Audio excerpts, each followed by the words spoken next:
It's the beginning of another hot day in Numbulwar, in remote East Arnhem Land. This idyllic place is deceptive.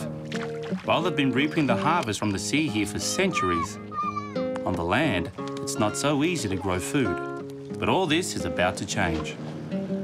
Right, Anthony, this is a pH tester. Bob and his offsider, Anthony, are pioneers in the brave new world of tropical hydroponics. So I'm proud of myself and, make myself good and work too, real hard. Yeah. And in as time went by, many others felt the call to this little place off Australia's shore. Numbulwar, Numbulwar. Lying on the Gulf of Carpentaria, Numbulwar is a very hot place to live. The community is built on sandy soil, making it a tall order to grow anything, especially fresh veggies.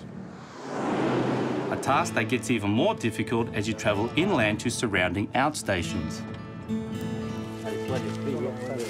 And even with all this high-tech infrastructure, out here, people like Moses won't be self-sufficient until they can grow their own food. Folk doing shopping in the town, so I have to call Homeland to come pick it up. Maybe Bob or Wilfred. And for Moses, that means a 60-kilometre trip to town just to buy veggies. That's why he's spending the day at the Homelands shed to learn more about hydroponics. Hello. We're starting to grow all those things, growing all them vegetables in a station, and sell the food back to this settlement. Because of this community initiative, Bob set up a trial hydroponics greenhouse in his own backyard. And look at the results after just 4 months. Broccoli's going out good. As you can see, plenty of tomatoes. We've got eggplants still going. This is zucchini. They go really well here. We've got the cucumber. We've got radish, it's ready. Got chilies here, quite hot. I don't have to buy any veggies from the shop. There's no reason why it couldn't work out on the outstations. The people have to be involved, they'll have to be trained. And that's exactly why everyone's here, to see how hydroponics works. Well, we're going to put the pots up today, we're going to put the pipes in, hook it up to the tank, put the perlite in, and hopefully put some plants in. Put them all in like this one over here, all the way down there, eh? Yep. I'll show you more first. Keep on through here. Come this way. Only 5 weeks ago, Anthony knew nothing about hydroponics. Now he's teaching the others how to do it. Put them all over here, look. Yeah, come here. This is the bucket that the perlite goes in, that the plant's growing in. It's got holes in the bottom, which are drainage holes. It goes into this one. It'll drain out through here, hooked up all the way. I have to learn something. The system is simple. A 2,000-litre tank holding water and plant nutrients, a pump pushing water to the plants and draining through perlite into a second pot and back into the tank to be reused. And all that housed in a 10 by 6 metre greenhouse that anyone can build. This is the main feeder line. All that's left to do is to cut some pipe, prick a hole and push on some feeder hose. So far, no leaks. One final check by Anthony and they're ready to go. So we'll go and fill it up with perlite, eh? This one. Structure for the root. Perlite is a reusable medium that plants live in. Soil has got bacteria and weeds and all that sort of stuff in. Yeah. Well, this stuff is like it's inert. Once you've spent the money to get the kit set up, it's virtually, you could just leave it like that for 2 years.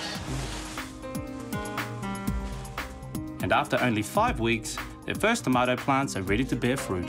Just gotta take, one of them fruits and eat, yeah, more fresh, Fresh food. One day I'll start up your own market. So. Fresh food market or something. This community could soon be supplying their own fresh veggies if the hydroponics initiative spreads to outstations.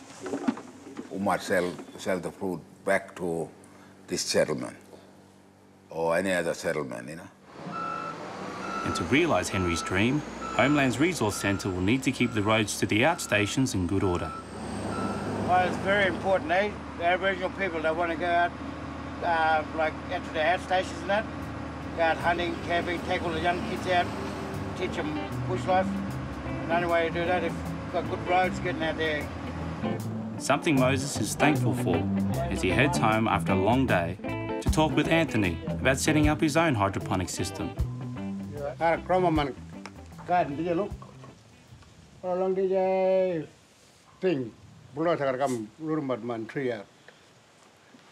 Like you want to put a miangi, somewhere near that one, to make a plane. Might be one to put might be melon, yeah, mango.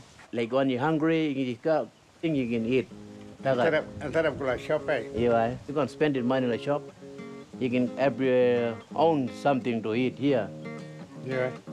And that's exactly what Bob had in mind when he got into hydroponics. You eat something out of this every night. There's tomatoes in Numbulwar, mate. Have you seen the garden growing in the town? Bring together the old ways and the new. Better food for people all around. I like to keep work more, and keep one of the people just to take in the art station, they can grow it up themselves, Should encourage other people, other communities to grow up plants, fresh vegetables and everything, so you can get a healthy community, healthy lifestyle. Numbulwar, Numbulwar, Numbulwar, our home. Numbulwar, Numbulwar, Numbulwar, our home.